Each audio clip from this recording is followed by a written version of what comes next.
नमस्कार, आप सभी का स्वागत है श्रद्धा और सबूरी में। हमारा पिछला कार्यक्रम जो कि बाबा की मूर्ति किसने बनाई थी इस विषय पे था। जिसने भी उसको सुना उसने उसकी बहुत ही तारीफ की, सराहना की। इसके लिए हम आप सभी को धन्यवाद देते हैं। उसके अलावा मेरे पास कुछ व्यक्तिगत रूप से भी फोन आए मेरे मित्रों के जो हैं बाबा को बारे में जानना चाहते हैं। उन्होंने मुझसे पूछा कि क्या बाबा की मूर्ति की प्राण प्रतिष्ठा हुई थी, क्योंकि उसका आपने कोई जिक्र नहीं किया। बात बहुत वैलिड है, तो मुझे लगा कि क्यों ना इस पे एक कार्यक्रम बनाया जाए जिसमें यह बताया जाए कि क्या बाबा की मूर्ति की प्राण प्रतिष्ठा हुई थी।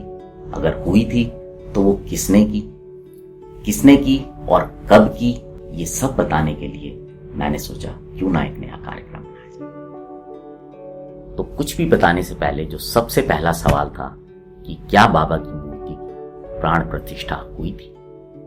जी हाँ, बाबा की मूर्ति की प्राण प्रतिष्ठा हुई थी और ये प्राण प्रतिष्ठा 7 अक्टूबर 1954 को हुई थी। इस बारे में अगर आप और भी जानकारी लेना चाहते हैं तो वो जानकारी आपको हमारे इसी कार्यक्रम के डिस्क्रिप्शन बॉक्स में जो हमारा एपिसोड था कि बाबा की मूर्ति किसने बनाई, उसमें आपको पूरा जानकारी मिल जाएगी। लेकिन अब इससे आगे की बात जो थी कि वो प्राण प्रतिष्ठा क्या आसानी से हो गई, किसने की थी, कौन महानुभाव थे जिनको ये अवसर बाबा ने दिया।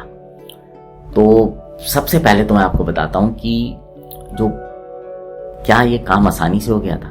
जी नहीं, बाबा की मूर्ति की प्राण प्रतिष्ठा हो, वो भी संभवतः बाबा की दुनिया की पहली मूर्ति, और वो इतनी सुंदर मूर्ति थी कि उसको देखकर जिन लोगों ने बाबा को देखा था उनकी आंखों में आंसू आ गए। ऐसा मौका जो कि जीवन में किसी को सिर्फ एक बार मिलेगा, हर कोई चाहता था कि बाबा की मूर्ति की प्राण प्रतिष्ठा मैं भी करूं, क्योंकि प्राण प्रतिष्ठा करने के लिए किसी भी व्यक्ति को कपल होना चाहिए, मतलब दोनों हस्बैंड वाइफ होनी चाहिए। खैर, ये सब जब हो रहा था तो ये हुआ कि क्यों ना ऐसा करें, क्या विवाद किया जाए, पर्ची डाल लेते हैं। तो पर्ची डाली गई।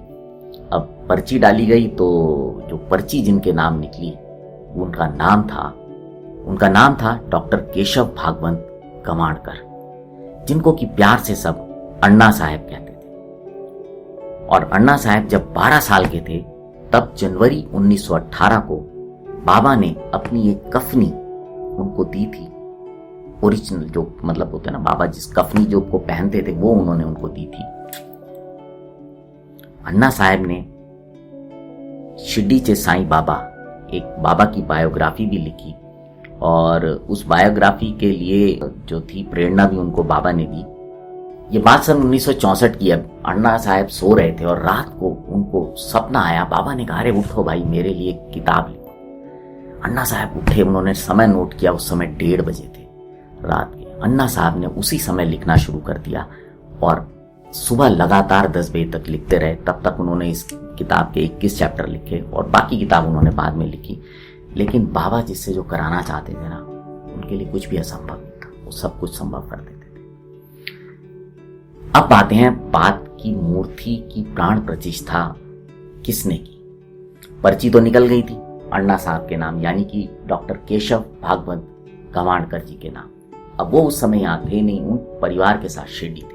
उनको सूचना मिली और वो उसी दिन सुबह मुंबई से शिरडी की ओर निकले। जब वो रास्ते में आ रहे थे बस में, तो उनके साथ, परिवार के साथ उनके 16 ब्राह्मण भी थे। रास्ते में गाड़ी का टायर पंचर हो। अब इधर सारी तैयारियां हो रही हैं। अब अन्ना साहब के आने का इंतजार हो रहा है कि पता चलेगा नहीं होगा, क्योंकि उस समय तो फोन तो थे नहीं ना कि पता कर रहे हैं हाँ जी आप कहाँ पे हैं। तो खैर ये सब चीजें चल रही थी। अब बाबा का चमत्कार देखिए, जब वो टायर पंचर हो गया तो अन्ना साहब और उनके साथ जो ब्राह्मण थे उन्होंने सोचा यही नदी में इसमें स्नान कर लेते हैं। तो उन्होंने स्नान वगैरह करके दोबारा बस में बैठे। अब जब बस में बैठे तो एक ब्राह्मण पीछे छूट गया, जिसका पता ही नहीं था, किसी ने ध्यान ही नहीं दिया। खैर वो ब्राह्मण ट्रक में बैठ के वापस शिरडी पहुंचे। अन्ना साहब पहुंचे शाम को।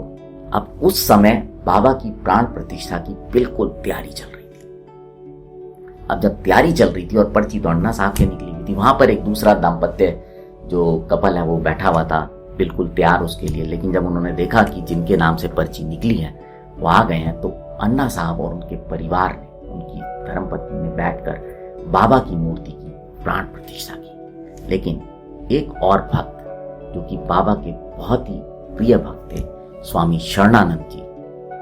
वो प्राण प्रतिष्ठा इसलिए नहीं कर पाए थे क्योंकि वो एक सन्यासी थे। जैसा कि मैंने पहले बताया कि कोई भी प्राण प्रतिष्ठा के लिए कपल का होना जरूरी है, लेकिन स्वामी शरणानंद को एक और सौभाग्य प्राप्त हुआ, उस मूर्ति का अनावरण करने का। जो मूर्ति के आगे पर्दा था वो स्वामी शरणानंद ने हटाया। यह अपने आप में एक बहुत बड़ा सौभाग्य था।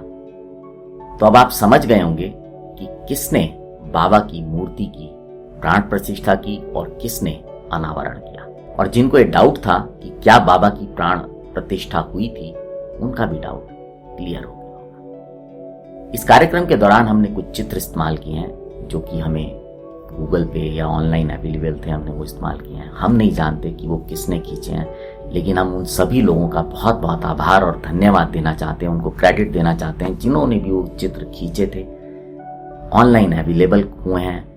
हम अपने इस कार्यक्रम में उनका हमने इस्तेमाल किया, उसके लिए हम धन्यवाद करते हैं उनका और प्रार्थना करते हैं कि बाबा उन पर और सदैव उनके परिवार पर अपनी कृपा बनाए रखें।